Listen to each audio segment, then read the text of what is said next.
বিসমিল্লাহির রহমানুর রহিম। দেশে এবং প্রবাসে যে যেখানে বসে আমার আজকের এই ভিডিওটি দেখছেন তাদের সকলের প্রতি জানাচ্ছি আন্তরিক কৃতজ্ঞতা।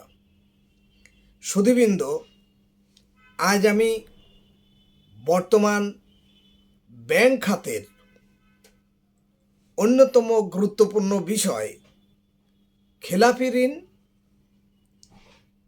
ডিফল্ট লোন বা ব্যাড লোন বা এনপিএল সম্পর্কে আপনাদেরকে অবহিত করাবো। গত রিজমে খিলাপি সংস্কৃতির যে যাত্রা শুরু হয়েছিল তার যাত্রা কিছুটা রোধ করা সম্ভব হলেও এখনও উদ্বেগজনক অবস্থা কাটিয়ে ওঠা সম্ভব হয়নি। ঋণখেলাপির সংখ্যা এখনও ক্রমবর্ধমান। লাখের হিসাবে আমি বলতে পারি যে মার্চ 2025 ছিল 25 লাখ, মার্চ 2026 একই সময়ে 46 লাখ, অর্থাৎ মার্চ 2025 তুলনায় 26 মার্চ প্রায় দ্বিগুণ সংখ্যা বেড়েছে। এটাকে যদি আমি খিলাপি ঋণ পার্সেন্টেজ হিসাবে বলি তাহলে মার্চ 25 ছিল 24.6%, 25 ডিসেম্বরে এসে দাঁড়ায় 31.20% এবং মার্চ 26 32.7%। এই মোট ঋণের মধ্যে প্রবাসী কল্যাণ ব্যাংকের খিলাপি ঋণের পরিমাণ মোট ঋণের প্রায় 61%। October 2025 Bangladesh bank 2% down payment প্রদানের মাধ্যমে 2 বছরের গ্রেস পিরিয়ড সহ 10 বছরের জন্য খিলাপি ঋণ পুনঃতফসিলকরণের সুযোগ দিয়েছিল। রাজনৈতিক চাপে ঋণ প্রদানের বিষয়টি সর্বাংশে সত্য নহে। চাপ কিংবা তদবির, ঘুষ বাণিজ্য ও সিন্ডিকেটের মাধ্যমে সিকিউরিটি এবং কোলেটারালের মাধ্যমে ঋণের পরিমাণ, ঋণ প্রদানের সঙ্গে সংশ্লিষ্টরা কম দায়ী নহে। অর্থাৎ আজকের এনপিএলের জন্য শুধু রাজনৈতিক চাপ দায়ী নয়, এই ঋণ যারা মঞ্জুর করেছে তারা এর সাথে গভীরভাবে জড়িত আছে। এসব ঋণের সাথে তারা লাভবান হয়েছে। যে দেশে মহামান্য রাষ্ট্রপতির মাসিক বেতন 1,50,000 টাকা, আর ঋণের সাথে সংশ্লিষ্টদের চিন্তা করলে তাদের দেশে বিদেশে গাড়ি বাড়ি, ছেলে মেয়েদের পড়ালেখার খরচ কিভাবে সম্ভব তা খতিয়ে দেখার দাবি রাখে। বড় ঋণ অনুমোদনের ক্ষেত্রে পরিচালক কিংবা পরিচালনা বোর্ডের দায়িত্ব কম নয়।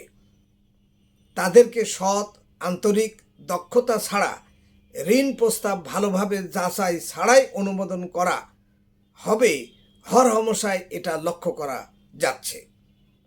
বোর্ডে বাংলাদেশ ব্যাংকেরও একজন প্রতিনিধি থাকেন। ঋণ প্রদান এবং ঋণ আদায় এই প্রক্রিয়ায় ব্যাপক পরিবর্তন আনা একান্ত দরকার। বর্তমানে IFRS 9 চালু হতে যাচ্ছে, তবে ঋণ সংস্কৃতির পরিবর্তন না হলে এবং ঋণ খিলাপিদের জন্য সামাজিক প্রতিরোধ গড়ে তুলতে না পারলে উদ্দেশ্য সফল হওয়া কঠিন হবে। বন্ধুগণ, কেননা ঋণের যে বিষয় আমি আপনাদের সামনে উল্লেখ করছি, ঋণ মঞ্জুরকালে মোট ঋণাঙ্কের বিপরীতে নির্দিষ্ট মূল্যের সম্পত্তি ব্যাংকের অনুকূলে বন্ধক দিতে হয়। এটাই রুলস, এটাই আইন। এই বন্ধকীকৃত সম্পদের মূল্য হতে হয় 1.25% অথবা 1.50%। অর্থাৎ 100 টাকা ঋণ প্রদান করলে গ্রাহককে 125 টাকা কিংবা 150 টাকার স্থাবর সম্পত্তি ব্যাংকের অনুকূলে বন্ধক দিতে হয়। অধিকাংশ ক্ষেত্রে বন্ধকীযোগ্য সম্পদের অতি মূল্যায়ন করা হয়।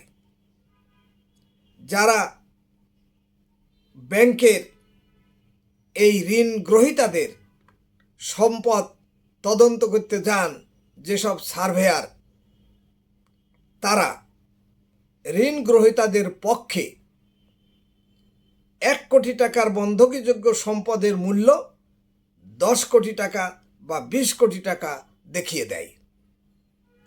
এই বন্ধকি সম্পত্তির সঠিক ভ্যালুয়েশন না করায় খিলাফি ঋণ সৃষ্টির প্রবণতা বৃদ্ধি পায় এবং ঋণ আদায় করা আদৌ সম্ভব হয় না। ঋণ গ্রহীতা কখনোই 100 টাকার ঋণ নিয়ে 150 টাকার সম্পদ হারাতে চাইবেন না, এটাই স্বাভাবিক নিয়ম। কিন্তু অনেক ক্ষেত্রে দেখা যায় যে ঋণ গ্রহীতা যে পরিমাণ ঋণ নিয়েছে তার থেকে অনেক কম মূল্যের সম্পদ রয়েছে, যে কারণে আইনগত ব্যবস্থা নিয়ে কিংবা আদালতের সহায়তা নিয়েও ঋণ আদায় করা যাচ্ছে না। সেই জন্য যে জিনিসটা আমাদের একান্ত দরকার সেটা হচ্ছে যে এই ঋণের পরিমাণের সাথে সেজন্য আমাদের অ্যাসেট ভ্যালুয়েশন টিম সম্পদের ওভার ভ্যালুয়েশন করায় ঋণ গ্রহীতার বিরুদ্ধে শাস্তিমূলক ব্যবস্থা গ্রহণ করেও কোনো লাভ হচ্ছে না। যে কারণে অ্যাট প্রেজেন্ট এনপিএল টাকার পরিমাণ হচ্ছে 5,88,704 কোটি টাকা। কিছু আদায় হলেও আবার কিছু এর সাথে যোগ হয়ে যায়, অর্থাৎ প্লাস মাইনাসে এই টোটাল টাকার পরিমাণ কমানো খুবই কঠিন হয়ে পড়েছে। খেলাপি ঋণ শুধু ব্যাংকের সমস্যা নয়, এটি পুরো অর্থনীতিতেই একটি প্রভাব ফেলে। কারণ ব্যাংকের তারল্য, নতুন বিনিয়োগ, ব্যবসা সম্প্রসারণ এবং সাধারণ মানুষের আমানতের নিরাপত্তার সঙ্গে এর সম্পর্ক রয়েছে। আরও সহজ করে বললে, ঋণ খিলাপি বাড়লে ব্যাংকের নতুন ঋণ দেওয়ার সক্ষমতা কমে যায় এবং পুরো আর্থিক খাতে এর প্রভাব পড়ে।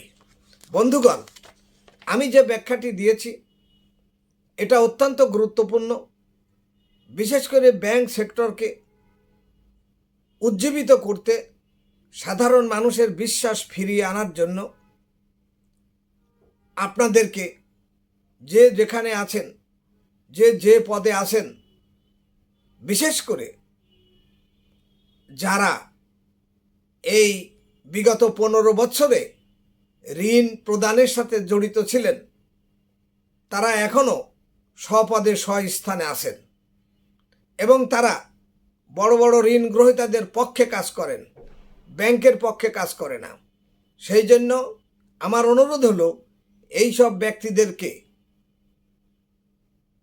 দ্রুত এবং জরুরি ভিত্তিতে অন্যত্র বদলি করা এবং তাদের বিরুদ্ধে আইনানুগ ব্যবস্থা গ্রহণ করা।